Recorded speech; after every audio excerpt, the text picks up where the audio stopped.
60 পয়সা বেতনের থেকে শুরু করছি। হ্যাঁ, 60 পয়সা বেতনের থেকে। 60 পয়সা বেতন থেকে শুরু করছেন? এটা আছে। এই একই জায়গায় করতেছেন না? না না, আমি একেবারে এখানে বগুড়া পর্যন্ত আমি পাড়া আইল্যান্ডা দেওখোলা সখীপুর ৬০ এই যে পয়সা বেতন থেকে গরুপুর এই কাজ করছেন ধানগুন্ড মূল্য বাজার প্রায় ৫০ মূল্য বছরেরও বাজার অধিক সময়। এটা সব আমি কিভাবে করছেন, বহন কি করছেন, চলুন দেখে আসি।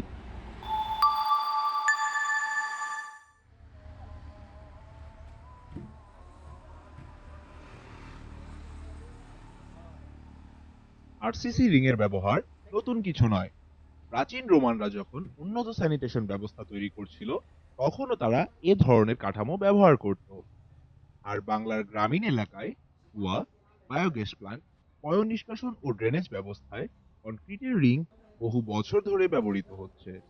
আমাদের পরিবেশ ও স্বাস্থ্য সুরক্ষার জন্য এই রিংগুলো আজও অপরিহার্য।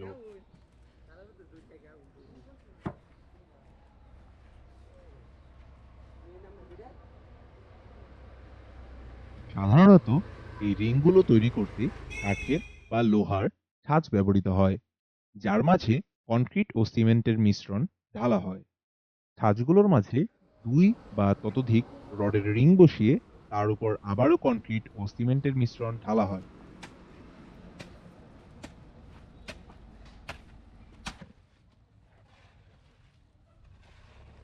প্রাচীনকাল থেকেই মানুষ পানি সংরক্ষণ ও বর্জ্য ব্যবস্থাপনার জন্য বিভিন্ন উপকরণ ব্যবহার করত। মাটির তৈরি কুয়া, কাঠের ট্যাঙ্ক বা ইট সুরকির তৈরি চেম্বারগুলো ছিল সেই সময়ের প্রধান সমাধান। তবে এগুলো ছিল কম টেকসই, দ্রুত ক্ষয়প্রাপ্ত এবং ব্যয়বহুল। সময়ের সাথে প্রযুক্তির উন্নতির ফলে কংক্রিটের রিং একটি নির্ভরযোগ্য ও কার্যকরী সমাধান হিসেবে উঠে এসেছে।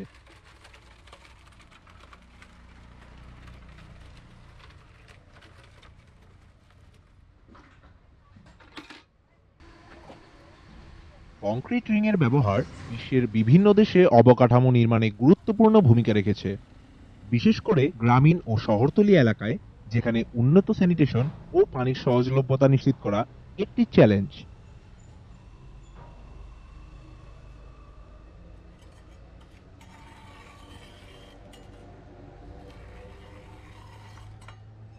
এই রিংগুলো সহজে বহনযোগ্য, তুলনামূলকভাবে কম খরচে তৈরি করা যায় এবং বহু বছর টিকে থাকে। এগুলো মাটির চাপ সহ্য করতে পারে, দীর্ঘদিন ধরে পানি ধরে রাখতে পারে এবং নানা আবহাওয়ায় টেকসই থাকে। আধুনিক যুগে কনক্রিট রিং শুধুমাত্র কুয়া বা ড্রেনেজের জন্য ব্যবহৃত হয় না, এটি বড় প্রকল্প যেমন পাইপলাইন সংযোগের জন্য ব্যবহার করা হয়। এর সহজলভ্যতা এবং মজবুত গঠন একে অবকাঠামো নির্মাণের একটি অপরিহার্য উপাদান হিসেবে গড়ে তুলেছে। সঠিকভাবে ব্যবহৃত হলে কনক্রিট রিং দীর্ঘস্থায়ী এবং পরিবেশ বান্ধব অবকাঠামোর ভিত্তি গড়তে সাহায্য করে।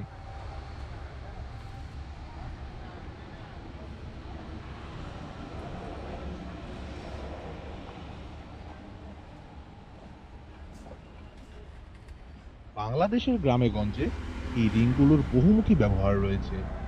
এগুলো সেপটিক ট্যাঙ্ক, ড্রেনেজ ব্যবস্থা, বৃষ্টির পানি সংরক্ষণ, ম্যানহোল, সীমান্ত প্রাচীর ও ভিত্তি, টানেল ও পাইপলাইন সংযোগ, বায়োগ্যাস প্ল্যান্টের গ্যাস ট্যাঙ্ক, ডাইজেস্টার চেম্বার, এমনকি কুয়া নির্মাণেও ব্যবহৃত হয়।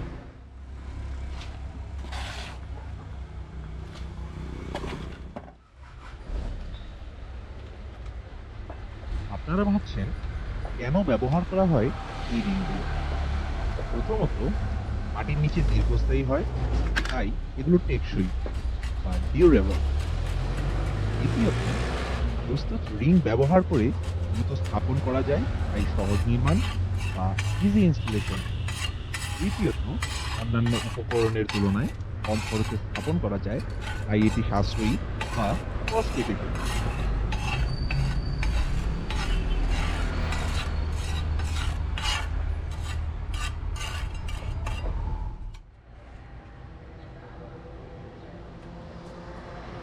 একসময় কাঁচা পয়ঃনিষ্কাশন ব্যবস্থা ও খোলা ড্রেন ছিল বড় সমস্যা, কিন্তু এই আরসিসি রিং ব্যবহারের ফলে আস্তে আস্তে স্বাস্থ্য ঝুঁকি অনেকটাই কমে গেছে। আর আমাদের দেশ এগিয়ে গেছে শতভাগ স্যানিটেশনের কাতারে। তাই গ্রামে গঞ্জে এই রিংটিকে স্যানিটারি রিংও বলে।